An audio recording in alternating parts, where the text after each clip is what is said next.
connecting Nyandarua, Nyeri and Murang'a counties were among them. Part of the project, worth over 30 billion shillings, was however put on hold after his exit. Environmental conservation and budgetary constraints crossing its path. Months down the line, the project, and specifically the section connecting the Ihithe in Nyeri town to Ndonyo Njeru in Nyandarua County through the canopy of the Aberdare forest, remains in limbo. Expansion of the 25-kilometer road and its upgrade to bitumen standards at a cost of 4.4 billion shillings is receiving support and rejection in equal measure. But why is this road so important, as is the forest to the respective divides? Our reporter Kennedy Gashohi interrogates.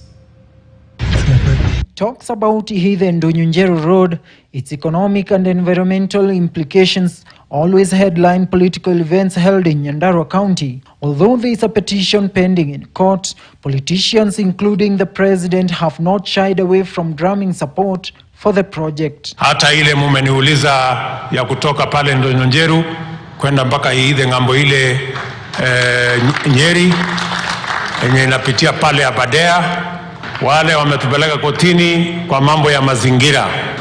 Wewe pambana na hawa watu wawache kesi, na mimi nitaweka pesa ya kujenga barabara.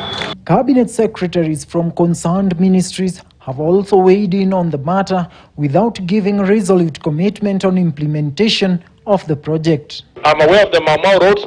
They are part of the roads that we promised and this government promised that they will complete all the started roads. But you know, there's also the issue of conservation, dealing with the KFS and KWS and the question of the elephants. We must do our roads but also conserve the environment. The position of the ministry is that there has to be a demonstration of the absolute need to take a road across the Aberdare forest. NEMA is yet to provide its position.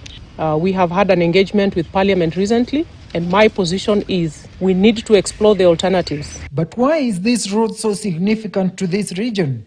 Those proposing its construction say it will connect local farmers to different markets, as well as provide a direct and apparently a shorter route for those traveling between the counties. Ihithe and Ndonyo Road will cut across Aberdare's National Park, which is characterized by majestic peaks, steep ravines, intriguing waterfalls and open moorlands. The forest is one of Kenya's main water towers. Tana River and Athi River, which drain into the Indian Ocean, Ewaso Nyiro to the Lorian Swamp, River Malewa to Lake Naivasha, Sasumo and Dakaini dams all source their water here. The Aberdares absorbs carbon dioxide, which helps to ameliorate the local climate. The forest is a sink for water. The water, which oozes out during the dry season, and is a water dependent on by the communities as far back down as Tana Delta. Without the Aberdares, there is no water in Nairobi. There is no electricity. The hydropower dams that depend on Aberdares and Mount Kenya. Environmental and social impact assessment report by the Kenya National Highways Authority indicates that in constructing the road, 104 hectares of vegetation comprising of bamboo, moorland, indigenous and exotic trees will potentially be cleared. The main risk of having a highway crossing the Aberdare mountain ecosystem is that the highway will cut the ecosystem into two. It will fragment what is currently probably the most important mountain forest ecosystem in Kenya, and at the same time the most important water tower of Kenya.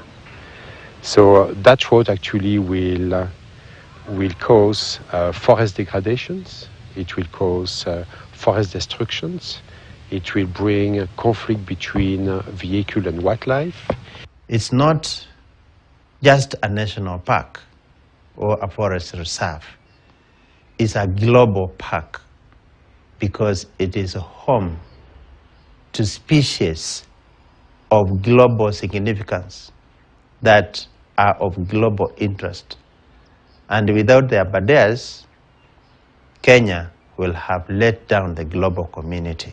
Construction of a major road through this delicate ecosystem, the conservationists say, will interfere with the habitat for dozens of species of wild animals, including the mountain bongo antelopes, elephants, black rhinos, leopards, and buffaloes. It is the ecosystem with the highest density of elephants.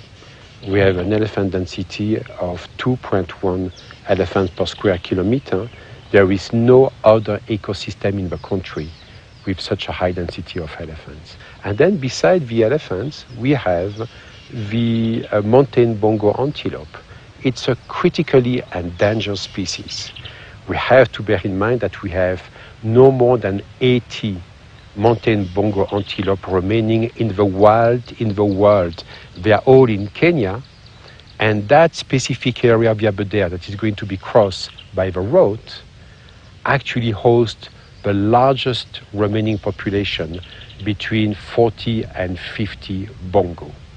While the proponents of this road, which will be 3,200 meters above sea level, claim that it will be of great economic significance, conservationists are of a contrary opinion. Now, because the road crosses a forest reserve and a national park, where you have nobody living, the road is not going to connect any additional people to a road. So the only remaining criteria you can use to assess whether the road makes sense, it's about transit time. Any traffic will have to drive very slowly, going up to such a high altitude. The road is an ecological disaster.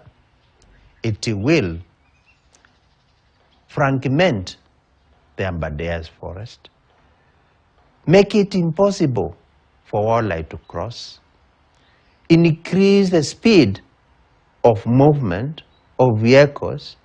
Again, this is a road that is going to strain every vehicle that is going to use this road. It is on a steep hill, granted. If there are any benefits of the Mau Road through Abadeas which have been calculated, they are very minute. As the debate rages on, all eyes are now on the government on how it will handle this delicate balance. Will the government live true to its commitment as a conservation